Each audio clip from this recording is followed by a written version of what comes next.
Welcome back. New question based on the galvanometer. The question is says that listen carefully and try to understand.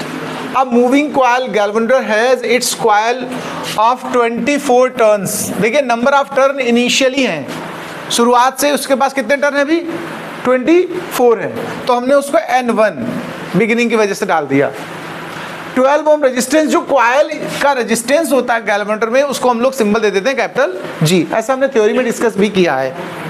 Question से find क्या करें, देखो by how much the number of turn should be increased, कितने turn और बढ़ा लिए जाएं, so that the current sensitivity of galvanometer increases by 25%, यानी जो न्यू सेंसिटिविटी बने वो पुरानी सेंसिटिविटी से कितना एक्स्ट्रा हो 25%। तो हम परसेंट में बोले या ना परसेंट में बोले तो हम इस तरह के रिलेशन डेवलप कर सकते हैं। इनिशियल को अगर हमने SI1, SI means current sensitivity, और सफिक्स में 1 डालने का मतलब क्या हुआ, फर्स्ट, इनिशियल, शुरुआत वाली। तो फर्स्ट यानी शुरुआती जो सेंसिटिविटी है उसका सिंबल हो गया SI1, और इसका 1.25%, अगर हम परसेंट के हिसाब से कहें 125 कहेंगे, और नंबर में कहें तो 1.25 कहेंगे। इतना हमको बदलना है सेंसिटिविटी में तो नई सेंसिटिविटी बनेगी, ऐसा क्वेश्चन ने हमसे बोला है। 25% इंक्रीज करने का मतलब क्या है, अगर कोई वैल्यू 1 है तो उसका 25 इंक्रीज करोगे तो क्या हो जाएगी 1.25। बोलो शेर का क्या हो जाएगा, सवा शेर। सवा शेर सुना कि नहीं सुना, यही तो मतलब है, शेर मतलब 1 और सवा शेर मतलब 1.25, यानी 25% बढ़ना है। तो ये रिलेशन जैसा क्वेश्चन ने कहा वैसा लिख दिया। SI2 मतलब सेकेंड सेंसिटिविटी, बाद वाली सेंसिटिविटी पुरानी वाली सेंसिटिविटी का 1.25 टाइम्स एक्स्ट्रा। इसी रिलेशन का यूज करना, लेकिन ये फॉर्मूला जो करंट सेंसिटिविटी का था ये आपके पास पहले से लिखा है। SI is equal to BAN/C, B magnetic field, A area, N number of turn, और C होता है twisting couple per unit twist. Clear बात, आप बैंक की तरह इसको याद कर सकते हैं सेंसिटिविटी, ठीक है। इस तरह हमको यहाँ पर ये सब कांस्टेंट का बिहेवियर करेंगे। B है, B नहीं चेंज हुआ, A नहीं चेंज हुआ, C नहीं चेंज हुआ, चेंज क्या करना है, नंबर ऑफ टर्न। तो पहली बार यहाँ पर एक बार रखेंगे इसकी सबकी वैल्यू, तो सफिक्स में N1 आ जाएगा, और जब इस SI पे रखेंगे तो सफिक्स N2 आ जाएगा। तो इस तरीके का रिलेशन हमारा तैयार हुआ। इसमें से जो कॉमन है बोथ साइड वो कैंसिल हो जाएंगे, बचेगा क्या, सीधा N2 is equal to 1.25 times of N1, और वैल्यूज आप इसको सिंप्लीफाई करना, मतलब N1 तो हमको दिया ही है 24, शुरुआत में नंबर ऑफ टर्न कितने थे 24 थे, सिंप्लीफाई कर दीजिए तो नया टर्न आ जाएगा कितना 30, यानी जो इंक्रीज हुए नंबर ऑफ टर्न वो कितने इंक्रीज करे गए हैं, 24 थे अब हो गए हैं 30, तो कितने इंक्रीज हुए हैं 6, ठीक है। इसमें सेकंड पार्ट में क्या कह रहा है, ये तो फर्स्ट पार्ट का काम हो गया, सेकंड पार्ट और सुन लीजिए जरा, बहुत आराम से सुनिए, बिल्कुल कोई जल्दीबाजी भी नहीं, धक्का मुक्की नहीं करने का, ठीक है, आराम से होगा सॉल्यूशन। सेकंड पार्ट पे हम बात करते हैं। यहाँ वोल्टेज सेंसिटिविटी के लिए कुछ कह रहा है, डिमांड कर रहा है हमसे, इतना हटा ही देते हैं सब पूरा। इतना तो क्लियर हो गया कि 6 नंबर ऑफ टर्न इंक्रीज किए गए हैं। अब क्वेश्चन हमारे पास क्या, देखो in doing so the resistance of the coil increases 20 ओम। पहले जो कॉइल का रेजिस्टेंस था वो कितना था भैया जी बताओ, 12 ओम था शुरुआत में, ये देखो। अब लेकिन कितना हो गया दूसरी सिचुएशन पहुंचते पहुंचते 20 ओम, जैसा कि क्वेश्चन ने कहा है, ठीक है। What will be the effect on the voltage sensitivity? कह रहा वोल्टेज सेंसिटिविटी पर असर पता करो भाई जी। वोल्टेज सेंसिटिविटी के लिए हम लोग क्या लिखते हैं बताओ भाई, SV लिखते हो। तो अगर पहली बार की वोल्टेज सेंसिटिविटी निकाली होती अगर फर्स्ट सिचुएशन के हिसाब से, तो उसका फार्मूला क्या होता है भी ध्यान रखिएगा, वोल्टेज सेंसिटिविटी का फार्मूला होता है BN/CR। ये फार्मूला किसका है, वोल्टेज सेंसिटिविटी का। अगर फर्स्ट सिचुएशन की बात करेंगे तो नंबर ऑफ टर्न और R1, मतलब ऐसे कह सकते हो, हमने अलग यहाँ पर उसका G सिंबल दिया है, मतलब रेजिस्टेंस की बात कर रहे हैं हम, जो भी रेजिस्टेंस है।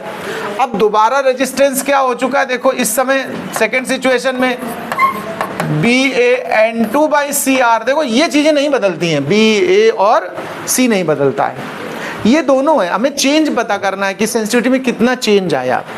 हम परसेंटेज में भी चेंज कर सकते हैं, पता, change in the sensitivity in percent निकाल रहे हैं हम लोग कैलकुलेशन किस में करने जा रहे हैं, परसेंटेज के हिसाब से करेंगे।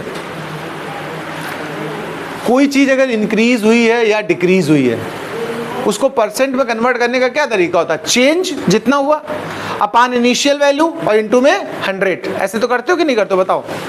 तो इन दोनों का डिफरेंस पहले तो निकालेंगे। तो बड़ा कौन सा चाहिए थोड़ा सा देख लेना, इन दोनों में इनका डिफरेंस चाहिए मुझे दोनों का, ठीक है। इसमें कॉमन क्या है पहले ये देख लो, उसका यूज ही नहीं करेंगे हम लोग, वो कॉमन वाले तो कैंसिल हो जाएंगे ना।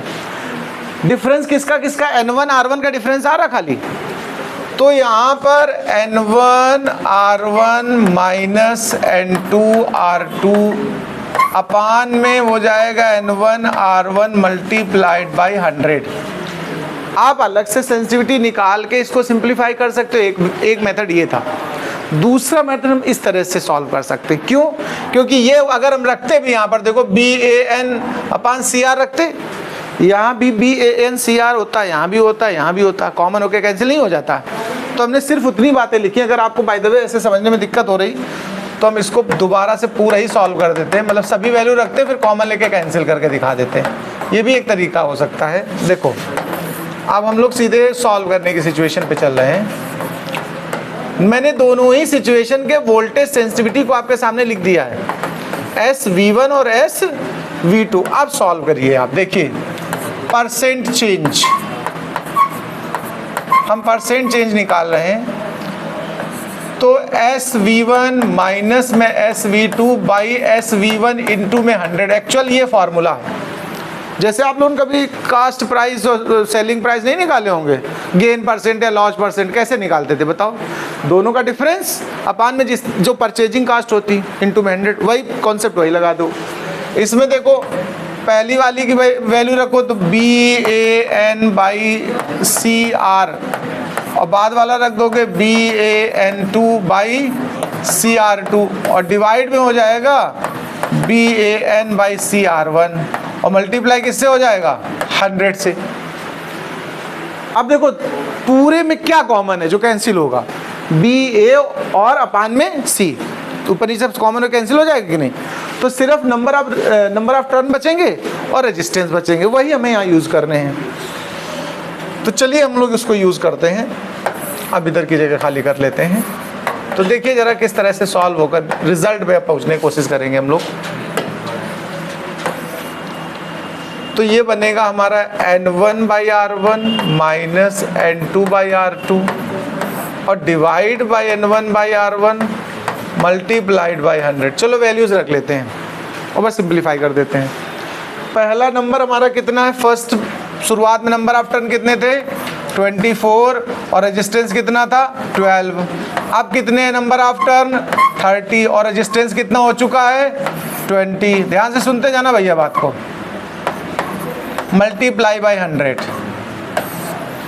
अगर ये सेंसिटिविटी इंक्रीज हो रही होगी, ध्यान रखना मैंने फर्स्ट पहले रखी है, अगर इंक्रीज हो रही है तो निगेटिव आंसर आएगा और डिक्रीज हो रही है तो पॉजिटिव आएगा, इतना बस ध्यान रखिएगा।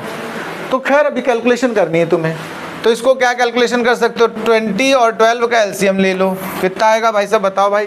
60 आएगा कि नहीं आएगा?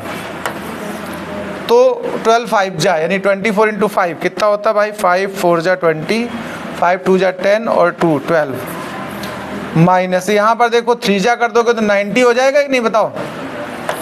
अपान में 24 बाई 12 और मल्टीप्लाई में 100 से चल रहा है, परसेंट कन्वर्ट कर रहे हैं। अब ऊपर क्या बच रहा है? देखो 30 बच रहा है यहाँ पर डिफरेंस, और ये 12 सबसे नीचे वाला ऊपर चला गया, नीचे 60 और 24 और यहाँ पर परसेंट चल रहा तो 100। अब इनको सॉल्व करना है। 24 1 जा 2 जा, देखो ध्यान से सुनना, 30 1 जा कहाँ चला गया? 30 से कट करिए, देखिए 30 1 जा और 30 2 जा, ऊपर 100 आ चुका है, नीचे क्या आ चुका है? 4। परसेंट में कितना आ गया? देखो 25% आ गया सीधा सीधा कि नहीं बताओ? तो रिजल्ट हमारा क्या आया है? 25%। अब सुनिए, इंक्रीज हुई या डिक्रीज, इस पे गौर करिए, ये और जान लेना है। आप बताओ मैंने सबसे पहले कौन ये सेंसिटिविटी कब की है? इनिशियल है कि नहीं बताओ? इनिशियल से फाइनल माइनस की है, शुरुआत वाले से बाद वाली माइनस की है ना। और आंसर कैसा आया बस इतना बता दो, पॉजिटिव आया कि नेगेटिव? पॉजिटिव आया। इसका मतलब शुरुआती सेंसिटिविटी ग्रेटर थी, यही तो मतलब निकल रहा है। अब लेस हो गई तो सेंसिटिविटी डिक्रीज हुई है, और कितनी डिक्रीज हुई है? 25%। तो हमें फाइनल कमेंट में लिख देना चाहिए 25% decreases. Okay, note down this question.